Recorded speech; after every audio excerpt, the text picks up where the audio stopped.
Suite à la prise du pouvoir par le CNRD, j'ai tenu à rencontrer en ces jours tous les acteurs du secteur minier. À travers cette prise de contact, mon objectif est surtout de vous rassurer d'abord, ensuite d'identifier les obstacles liés à la poursuite des activités minières dans cette période de régime d'exception et proposer des solutions palliatives. À cet effet, je voudrais du haut de cette tribune réaffirmer de façon solennelle l'engagement du peuple de Guinée, du Comité national du rassemblement et du développement et de moi-même à ne ménager aucun effort quant à la protection et à la sécurité des investisseurs étrangers en Guinée. Tout en vous rappelant que ces ressources sont non renouvelables. Je voudrais vous inviter au respect strict des obligations légales et contractuelles.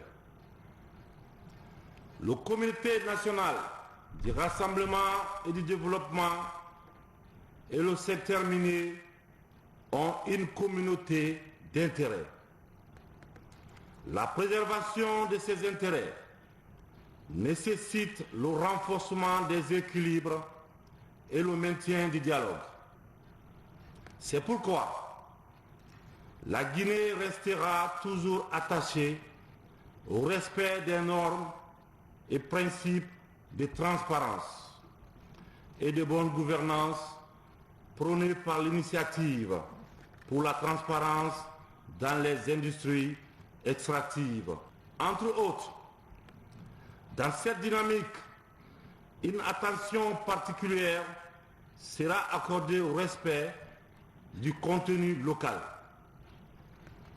Aucune entreprise avec les intérêts étrangers ne pourrait être désignée pour faire la construction et la maintenance des routes non goudronnées et des bases vies, sauf s'il y aura un contact d'incapacité des entreprises locales.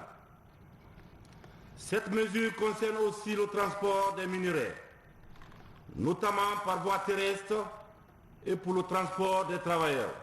Il convient aussi d'accorder la priorité aux nationaux et dans tous les concours de recrutement aux différents postes, y compris les cadres des directions, en particulier pour les ressources humaines, le développement communautaire, la communication et les relations extérieures. En ce qui concerne les directeurs généraux et sièges sociaux de leur société, ceux-ci doivent être basés en Guinée.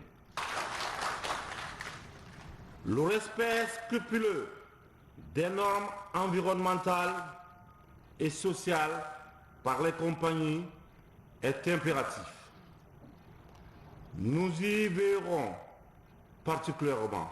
Dans le même ordre d'idées, j'interpelle les employeurs à tous les niveaux d'accorder une attention particulière aux obligations de santé, de sécurité et de protection sociale. Aussi, la participation non contributive de l'État dans les sociétés en phase de production et celles en phase de développement doit être assurée. Une ouverture suffisante pour les contributions à des coûts historiques ou basées sur le marché doit être envisagée. De même, toutes les transactions commerciales et financières, y compris entre maisons mères et filiales, doivent être portées préalablement à la connaissance de l'État. Et les dispositions fiscales, conventionnelles ou de droit commun pourraient être applicables. Je voudrais rappeler l'importance du Fonds de développement économique local, FODEL, et du Fonds national de développement local, FNDL, en tant qu'outil de financement des communautés locales impactées par les activités minières. Des dispositions spécifiques seront prises pour l'utilisation efficiente et transparente de ces fonds en faveur des communautés. La Guinée a longuement souffert de la malédiction des ressources. Le pays dispose d'un potentiel minier incontesté. Mais les populations demeurent dans une pauvreté visible. Nous devons travailler ensemble pour que cette malédiction se transforme en opportunité d'amélioration des conditions de vie des populations. Pour cela, la transformation des matières premières et la diversification des activités minières, telles qu'envisagées dans la plupart de vos conventions, deviennent impératives. Vos obligations dans ce cadre doivent être respectées sans délai. Si les investissements réalisés dans le secteur des mines ont été principalement dans la bauxite et l'or ces dernières années, nous devons mettre tout en œuvre pour favoriser la production d'autres minéraux, dont le fer. Si nous pouvons nous satisfaire de l'accroissement du volume de la production de bauxite, les retombées sur l'économie guinéenne ne sont pas encore pleinement satisfaisantes. Nous devons donc accélérer la deuxième phase de la chaîne de valeur, c'est-à-dire la transformation de la bauxite en alumine et ensuite en aluminium dans le pays.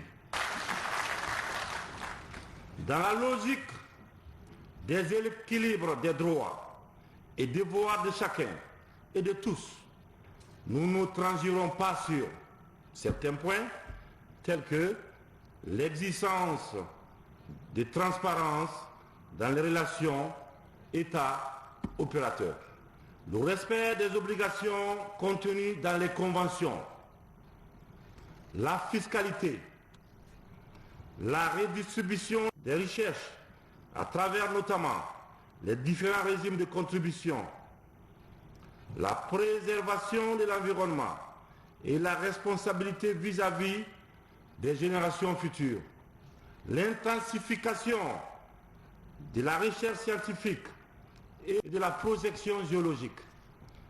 Il est temps que le secteur minier joue son rôle de levier d'entraînement pour les autres secteurs de l'économie nationale, à savoir l'agriculture, l'élevage, la pêche, l'industrie manufacturière, l'infrastructure, etc. Enfin, il convient de renforcer le partenariat gagnant-gagnant afin que chacune des deux parties puisse bénéficier des retombées de l'activité minière. Pour terminer, je voudrais au nom du peuple de Guinée, du Comité national pour le rassemblement et le développement et à mon nom propre, vous remercier d'avoir répondu à l'appel.